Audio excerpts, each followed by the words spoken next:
ॐ सदाशिवसमारम्भां शङ्कराचार्यमध्यमाम् अस्मदाचार्यपर्यन्तां वन्दे गुरुपरम्पराम्। ॐ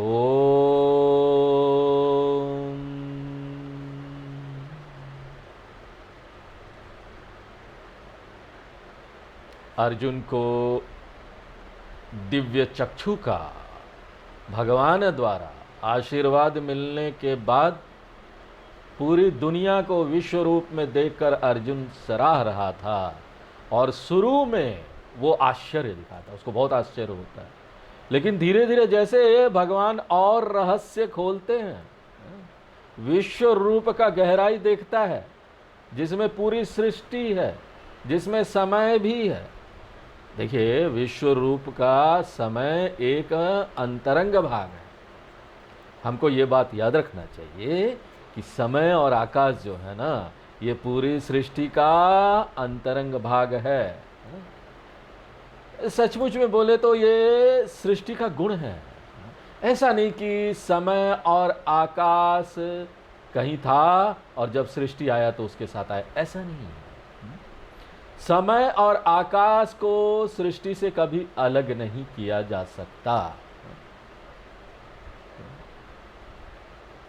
समय और आकाश सृष्टि के साथ उसका उदय हुआ और एक बार सृष्टि का लय हो जाएगा तो आप ना समय और आकाश की कल्पना भी नहीं कर सकते, सृष्टि से अलग।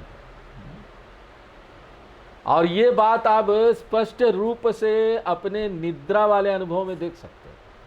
पूरी दुनिया का जब लय हो जाता है ना गहरी निद्रा में, तो सिर्फ वो वस्तु का लय नहीं होता, एक बार वस्तु चला जाता है तो हमको ना समय और आकाश भी नहीं अनुभव में आता।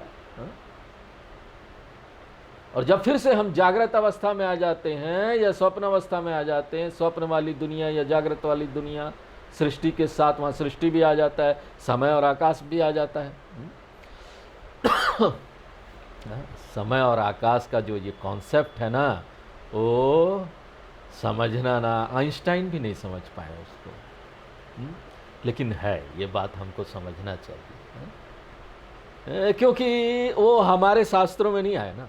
अगर शास्त्रों में आ जाते तो हमारे आचार्य लोग समझा देते। शंकराचार्य जी को पता था जो आइंस्टाइन को नहीं पता था। हमारे गीता को पता है, वेद व्यास जी को पता था जो आइंस्टाइन को नहीं पता। तो इससे बहुत बहुत स्पष्ट हो जाता है कि समय और आकाश जो है ना, वो एक अंतरंग गुण है सृष्टि का। देखिए ना, आप सृष्टि को समय और आकाश के अलावा कुछ बोल ही नहीं सकते। क्यों? कोई भी चीज समय के साथ, ये शरीर समय के साथ खत्म हो रहा, ये शरीर कहाँ पर है? खाली जगह पर है, खाली जगह को आकाश बोलते।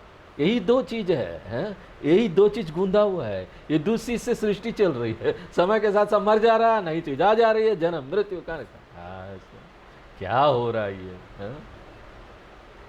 इसलिए प्राकृतिक रूप से जब अर्जुन को अनुभव होता है विश्व रूप का, तो वो समय का भी अनुभव करता है, जो कि एक महत्वपूर्ण पक्ष है, एक महत्वपूर्ण भाग है भगवान का विश्व रूप का। और ये कैसे यहां पर प्रस्तुत किया जा रहा है? प्रतीक के रूप में। भगवान का मुंह जलता हुआ मुंह उसका प्रतीक है, टाइम प्रिंसिपल का, समय सिद्धांत का। काल बहुत बड़ा भक्षक है भैया, काल ही तो सब खा जाती है। काल नहीं हो तो आप जैसे वैसे रहेंगे ना। सोचिए, बचपन में छोटे छोटे कितने सुंदर रहते ना, सब लोग पसंद करते, कुड़ कुड़ कुड़ कुड़ कुड़ कुड़ बेबी।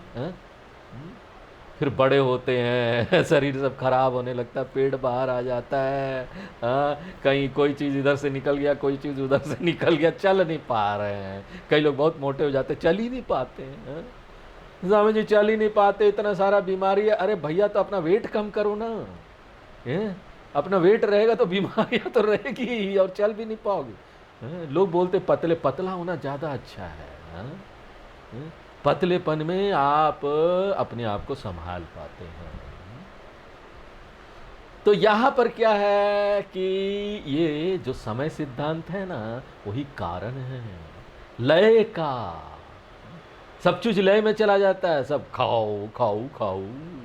इसलिए ये जो समय है ना, वो हर एक वस्तु में, कोई भी वस्तु देखो, ये सामने लैपटॉप रखा है ना, इसमें गूंधा हुआ है समय, समय के साथ ये खराब हो रहा है, स्लो होते जा रहा है, हा? समय ही है जो एक वस्तु को इस सृष्टि में लेके आता है, उसको बूढ़ा कर देता है, शरीर बूढ़ा हो रहा है और धीरे धीरे वो क्षय हो रहा है, धीरे धीरे वो एक दिन मर जाएगा। तो ये नहीं दिखने वाला सर्वत्र व्याप्त अंतरंग काल तत्वम जो है ना, वो यहां पर प्रतीक रूप में प्रस्तुत किया जा रहा है कि ये भगवान का मुख है। और ये काल तत्वम की ना दो शक्ति है, एक तो सृजन का शक्ति है और दूसरा है विनाश का शक्ति है। अगर अर्जुन को हर समय सृजन वाला शक्ति दिखाई देता कि बड़ा सृजन हो रहा है, यहाँ बहुत मजा आ रहा है, तो अर्जुन को कोई सीरियस प्रॉब्लम नहीं होती ना, उसको डर नहीं लगता। उसको खाली यहां दिखाई देता बेबी जन्म ले रहा, छोटा छोटा बेबी। और आजकल आप देखिए हमारा देश जनसंख्या में नंबर 1, हर एक क्षण एक बच्चा जन्म ले रहा है, हर एक क्षण यहां जनसंख्या में वृद्धि हो रही है। और मुख्य जो वृद्धि करने वाला देश है कौन? हमारा देश। किसी और क्षेत्र में हम ना कुछ कंट्रीब्यूट करे ना करे, हमारा योगदान हो ही ना हो, लेकिन एक चीज में हम बड़ा योगदान दे रहे हैं, और वो क्या है? जनसंख्या। इसलिए ये जो सृजन वाली शक्ति है ना समय का, वो यहां पर जनसंख्या को बढ़ा रहा है, जन्म ले रहे हैं लोग।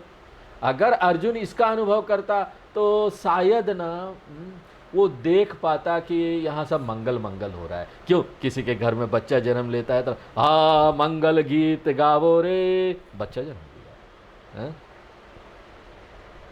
ये मंगल माना जाता है, किसी के यहाँ जन्म हुआ है?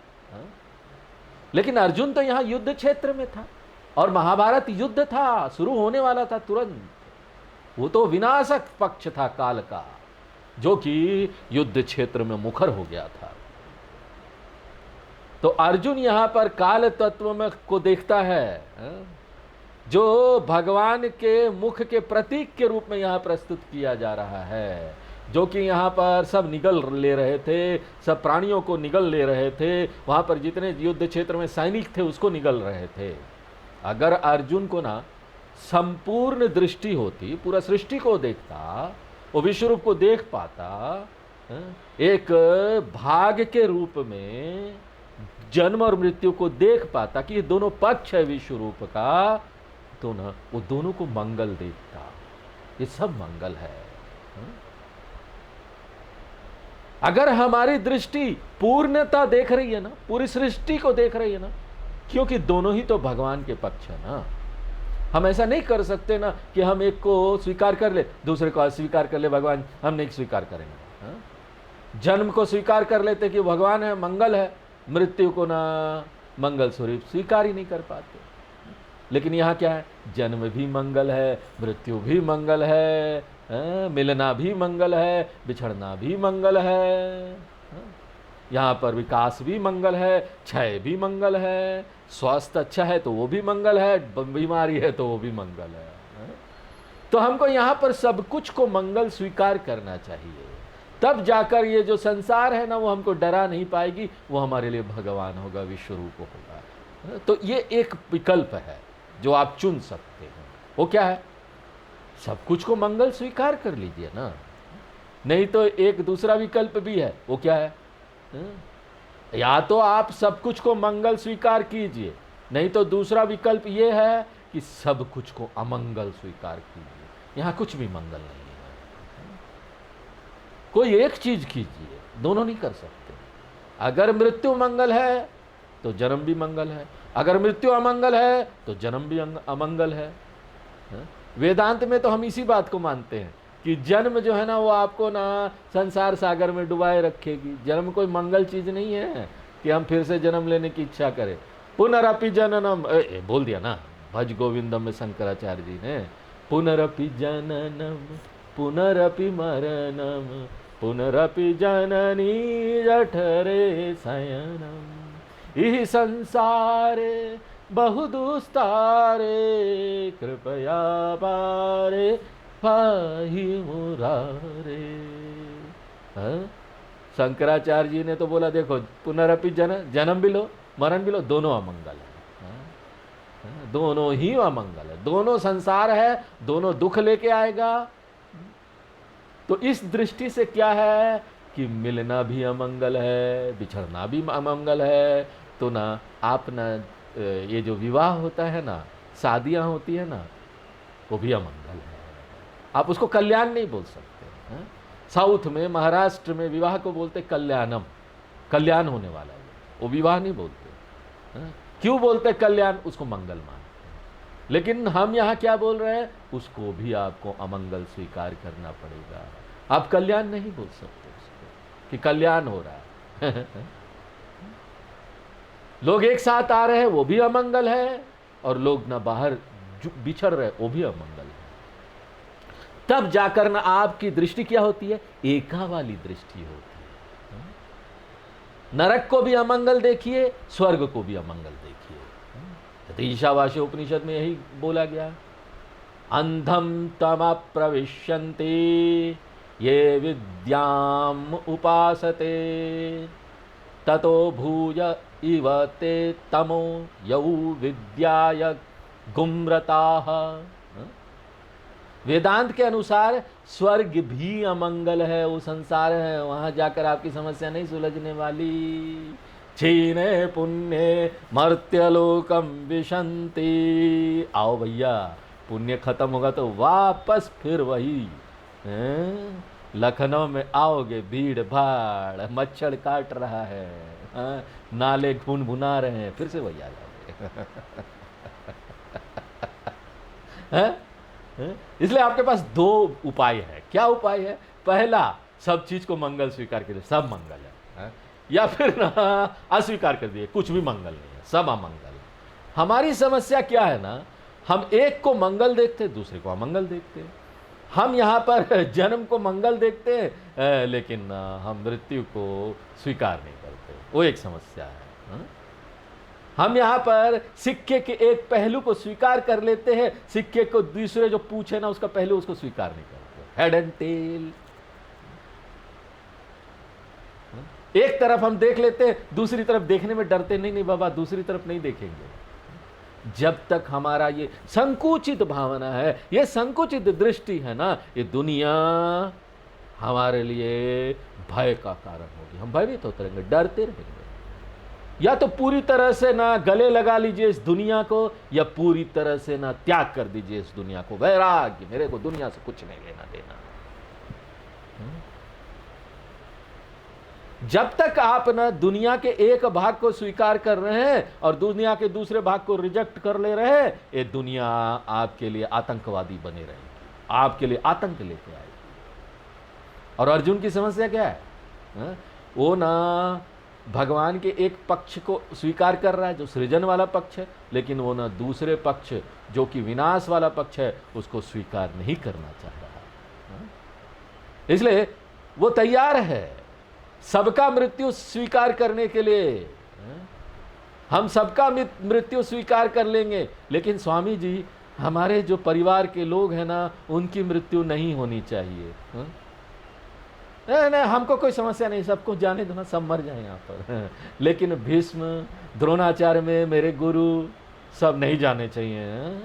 हे भगवान, वो सब जिंदा रहे। कर्ण, नहीं, कर्ण को तो तुरंत मर जाना चाहिए, मैं मार दूंगा, मेरा सबसे बड़ा दुश्मन है। कर्ण जिस दिन मरेगा मेरे लिए अच्छा समाचार होगा। तो हमारे अपने संबंधी बूढ़े नहीं होने चाहिए, हमारे अपने संबंधी बीमार नहीं होने चाहिए।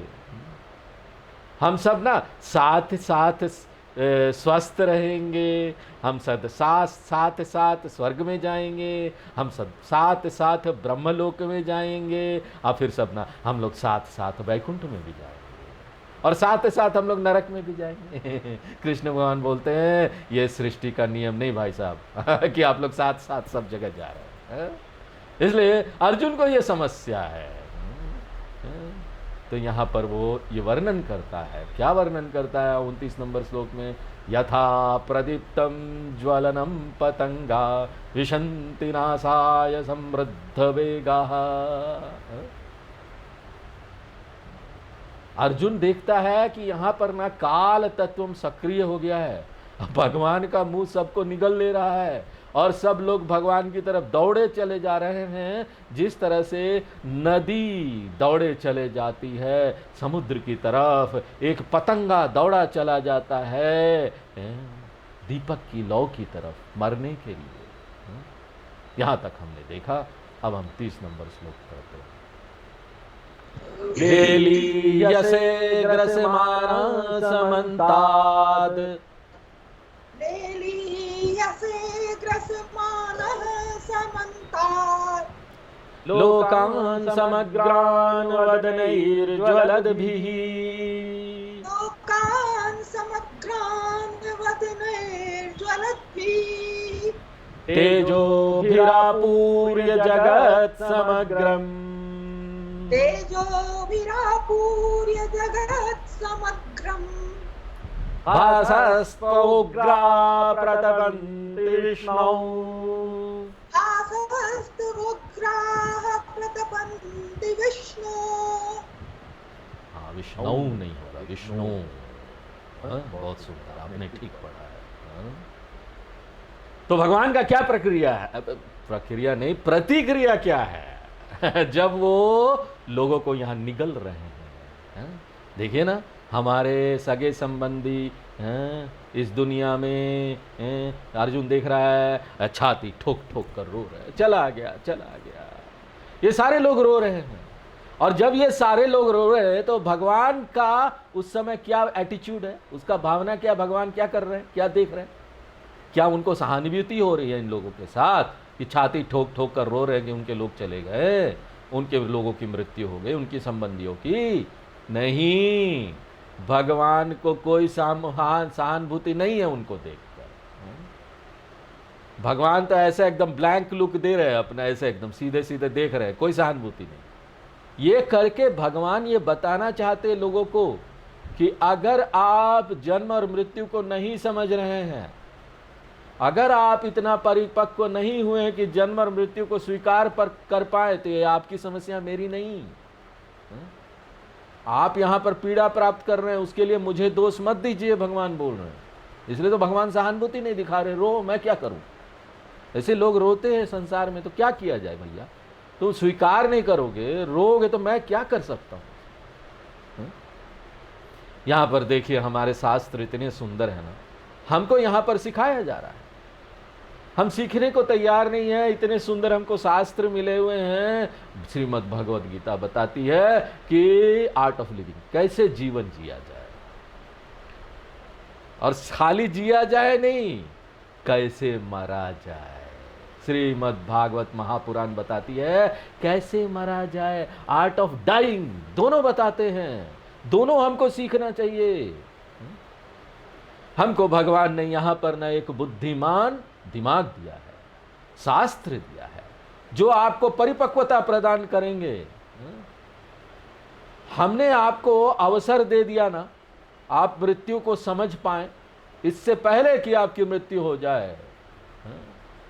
मृत्यु होने से पहले हमको स्पष्ट रूप से मृत्यु को समझना चाहिए। और हमारे शास्त्र ने यहां पर बहुत मसाला दिया हमको ये समझने के लिए। और उसके बाद भी अगर हम अपनी आंखें बंद कर लेते हैं, नहीं नहीं भैया मौत के बारे में बात मत करो, मृत्यु नहीं नहीं नहीं, मरना नहीं चाहिए। आप जानते हैं आज भी गांव में ना, जाइए लाइफ इंश्योरेंस बेचने, कोई नहीं लेगा उनको डर लगता है। वो बोलते हैं इंश्योरेंस पॉलिसी है, हम मर जाएंगे क्या? उनको कल्पना भी करना कि वो मर जाएंगे, ये मृत्यु की बात भी करना मंगल है, इसलिए वो LIC नहीं लेते। एक शब्द भी मृत्यु को ना बोलो। मान लो मर गया, नहीं नहीं ये मत बोलो, हम तो यहां बात भी नहीं करना चाहते मृत्यु का। सोचिए, मृत्यु की बात भी हम नहीं करना चाहते, कल्पना भी नहीं करना चाहते। मृत्यु सत्ता के प्रति अपनी आंखें बंद करने से हम उसका सामना करने का जो अवसर भगवान ने हमको दिया है, उसको समझने का जो अवसर भगवान ने हमको दिया है, वो हम खो दे रहे हैं। स्क्रिप्चर्स, हमारे शास्त्र ये कभी नहीं बोलते। वो बोलते हैं एकदम गहराई से इसको समझो। अगर हम यहां पर विकास नहीं करते हैं, परिपक्व नहीं होते हैं, तो ना हम अपनी मृत्यु के लिए रोएंगे या फिर दूसरों की मृत्यु के लिए रोएंगे। और उस समय ना भगवान हमको पर दया नहीं करेंगे, कोई सहानुभूति नहीं होगा उनका। है? हमने तो दिया था, समझे नहीं तो मैं क्या करूं? हमने तो तुमको उचित अवसर भी दिया था कि इस ज्ञान को प्राप्त करो, तुमने किया नहीं। इसलिए भगवान ये ना ज़्यादा ध्यान नहीं देंगे इन सब चीज़ों को, रोते रहिए। दूसरे हाथ अर्जुन बोलता है भगवान ना उल्टा ही है, भगवान मजा ले रहे थे निगलने को मजा ले रहे थे, जो लोगों को निगल रहे थे। उनको लग रहा था ना ये भक्षक खतरा का काला भक्षक, उनको वंडरफुल लग रहा था, बड़ा मजा आ रहा था, अद्भुत लग रहा था तो अर्जुन बोलता है समग्रान लोकान समन्तात ग्रस्मान, एक अच्छे खाऊ की तरह भगवान के सामने एक बड़ा प्लेट है और उसमें ना बड़ा खाना सब रखा हुआ है, दावत है, उनके सामने दावत रखा गया है। खिचड़ी है, अचार है, दही है, छाछ है, चावल है, रोटी है। एक कोने में खिचड़ी रखा हुआ है, पहले उसको खाते हैं और उसको ना संतुलन बनाए रखने के लिए थोड़ा दूसरे कोने में खीर रखा हुआ, उसको खाते हैं और उसके बीच में कोई अचार उचार है तो थोड़ा सा चाट लेते हैं। वाह वाह, क्या वंडरफुल है, क्या अद्भुत है।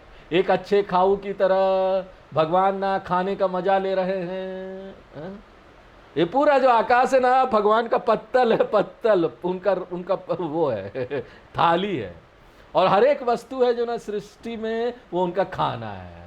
क्यों? भगवान सबको निगल ले रहे हैं। इसलिए समन्ताज, संपूर्णता से समन्ता, सब जगह जिसका फैलाव है, लोकान समग्रान, ये दुनिया के लोग ग्रसमान भगवान में लय हो जा रहे थे। कहां पर? ज्वलद भी वद नहीं, उनके बड़े ज्वलनशील, जो काल अग्नि से उतना जल रहा था उनके मुख में। और भगवान क्या कर रहे? ले ली हसे, चाट रहे अब खाना होगा तो कोई तो चाटेगा ना, भगवान भी तो खाना खा रहे हैं, चाटेंगे ना भगवान ऐसा लग रहा है ना अब मजा ले रहे हैं, कोई चीज का मजा लेते हैं, कोई चाटता है ना ऐसे ऐसे करके, तो ऐसा चाट रहे हैं, ले ली ऐसे।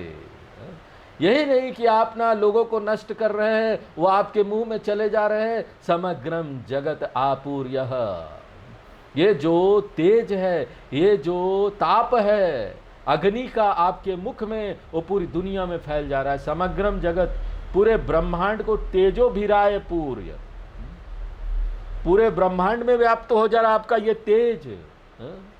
उग्र भाषा, बहुत उग्र है ये तेज, पूरा उग्र होकर सब तरफ फैल रहा है। और ये देखो, ये प्रतीक है, प्रतीक के रूप में इसको कावित्तिक रूप में बताया जा रहा है। ऐसा नहीं कि भगवान चाट रहे थे और ये, हाँ हमको समझना है चाटने का मतलब क्या हुआ। काल तत्व जो है ना वो सिर्फ आपको बुढ़ापे में ही प्रभावित नहीं करता, काल तत्व ना अभी भी आपको प्रभावित कर रहा है। क्यों? क्योंकि हर एक क्षण आप बूढ़े हो रहे हैं ना, एक एक दिन आपका जा रहा है ना, हर एक घंटा आप बूढ़े होते जा रहे हैं। और वो आप पक रहे हैं, किस में पक रहे हैं? काल का जो अग्नि है ना उसमें बर्तन रखा हुआ, उस बर्तन में आप पक रहे हैं। और जब पूरी तरह से पक जाएंगे तो भगवान के प्लेट में चले जाएंगे और खाना आ गया। और कितना साल तक पकेंगे निर्भर करता है, किसी खाने को पकाने में थोड़ा समय लगता है, 2 मिनट्स मैगी नूडल्स 2 मिनट्स में पक गया। 2 मिनट्स में कभी नहीं पकता वो हमेशा 10-15 मिनट लगता है उसको पकाने में, अच्छा से पकाए तो। और किसी को ज़्यादा टाइम समय लगता है पकने में, बिरयानी उरयानी बना रहे हैं, वेज बिरयानी समय लगेगा, किसी में कम समय लगता है, किसी में ज़्यादा समय लगता है।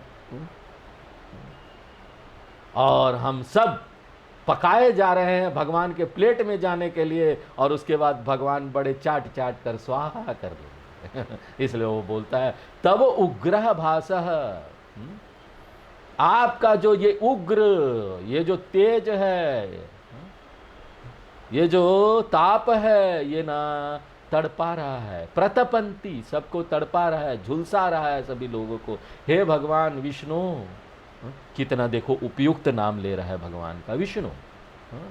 विष्णु का क्या अर्थ हुआ?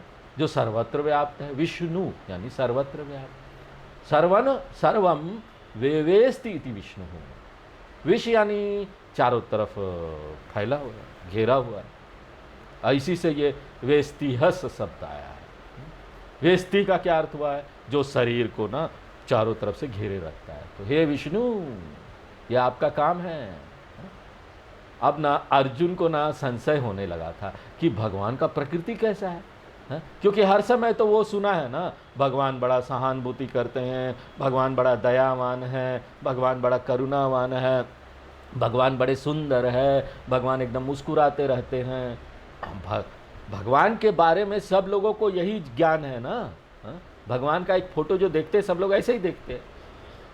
और यहाँ पर क्या दिखाई दे रहा है? वो तो चाट रहे हैं, सबको लील ले रहे हैं। तो अर्जुन ना सोच रहा था कि भगवान जो है करुणा मूर्ति है, कि भगवान जो है वो बड़े निर्दयी हैं।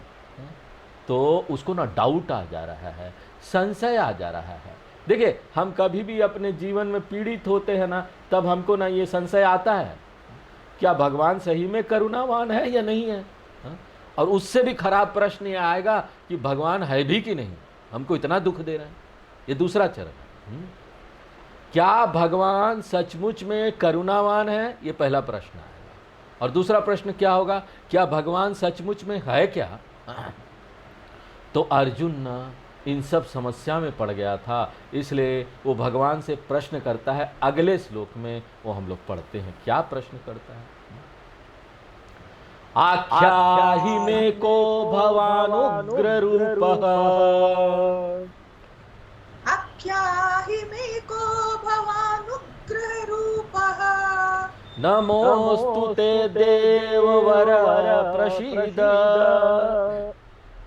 नमोस्तु ते देववर प्रसीद, विज्ञातुमिच्छामि भवन्तमाद्यम्, विज्ञातुमिच्छामि भवन्तमाद्यम्, न हि प्रजानामि तव प्रवृत्तिम्, न हि प्रजानामि तव प्रवृत्तिम्। अर्जुन यहाँ पर ना मूलभूत प्रश्न करता है। हे भगवान, स्पष्ट रूप से मुझे बताइए ना कि आप कौन हैं? क्या आप वो सौम्य ईश्वर हैं, मुस्कुराते व मुस्कुराने वाले, वो जो बड़े करुणावान वाले हैं, बड़े प्रसन्न मुद्रा वाले हैं, या फिर आप ना बड़े उग्र रूप वाले भयानक हैं? तो पहले वो पूछता है का भगवान उग्र रूप, आप भगवान कौन हैं ये उग्र रूप वाले? आतंक फैला रहे हैं, आतंकवादी की तरह लग रहे हैं। आप कौन है भगवान, बताइए ना। आप जो इतना यहाँ पर तेज फैलाए हुए हैं, ताप फैलाए हुए हैं, डरा रहे हैं सब लोगों को, कौन है? आख्या ही में आप मुझे बताइए। अभी मुझे ना ये मूलभूत डाउट हो गया है मन में, मेरे मन में संशय आ गया है। जब भी जीवन में समस्या आती है ना, तो हम क्या बन जाते हैं? दार्शनिक बन जाते हैं, फिलोसोफर बन जाते हैं। तब तक ना गीता के बारे में हम सोचते ही नहीं। जब भी जीवन में समस्या आती है, समस्या हमको परेशान करने लगती है, हमको पीड़ा देती है, तब जाकर ये मूलभूत प्रश्न आता है कि भगवान ने दुनिया क्यों बनाई। अभी तक हमने सोचा ही नहीं था, ये मन में आया ही नहीं था, क्योंकि हर समय हम अपना जीवन जी रहे, खा रहे, पी रहे, चल रहे, वही जीवन है हर रोज का। कुछ कुछ थोड़ा समस्या आता है, हो जाता है, लेकिन एक बार झटका लगता है ना, तो हम पूछते हैं अरे भैया भगवान ने दुनिया बनाई क्यों? और बना के क्या वो चुप नहीं रह सकते थे? हाँ, अगर उन्होंने बनाई है दुनिया, वो तो सर्वज्ञ है, सर्वशक्तिमान है, उनको तो बड़ी सुंदर बनाना चाहिए दुनिया को, उसमें कोई बीमारी नहीं होता, कोई बुढ़ापा नहीं होता, साधन चतुष्ट संपन्न होता, सबको पात्रता होती, सब वेदांत पढ़ के मुक्त हो जाते। हैं? ऐसी दुनिया क्यों बनाई भगवान? हमारे पास एक व्यक्ति गीता पढ़ने तब आए जब ना उनको ऑफिस में प्रॉब्लम हुई, ऑफिस में बड़ी प्रॉब्लम हो गई, उन्होंने कोई गलती कर दी और उनको ऐसे झटका लगा ना, उनको लगा उनका ऑफिस ही सब कुछ है, सब लोग उनको बहुत सहारा देते हैं, बहुत सपोर्ट करते हैं। एक दिन कोई गलती हो गई, सबने उनका साथ छोड़ दिया और उनको चिट्ठी मिल गई कि आप कारण बताओ कि क्यों आपने ये गलती की। अब उनको ऐसा धक्का लगा, ऐसा धक्का लगा कि वो कुछ ढूंढने लगे कि भगवान आपने ये दुनिया क्यों बनाई, तब जाकर वो गीता में। अच्छी बात है, इसके कारण उनको गीता का ज्ञान प्राप्त हो गया। तो जब तक झटका नहीं लगता है ना, तब तक हम यहाँ नहीं आते हैं। कई लोग आ भी जाते, पुण्य बहुत होता है ना उनका, पुराने जन्म का पुण्य, तो उनको झटके की जरूरत नहीं है, उनको ऐसे ही अच्छा लगने लगता। क्या अच्छा बात बोल रहे भगवान, क्या सुंदर है गीता। हाँ, वेरी गुड, बहुत अच्छा। आज यहीं विराम देते हैं, आगे फिर नेक्स्ट क्लास में देखेंगे। ओम पूर्णमदः पूर्णमिदं पूर्णात् पूर्णमुदच्यते पूर्णस्य पूर्णमादाय पूर्णमेवावशिष्यते। ओम शांति शांति शांति।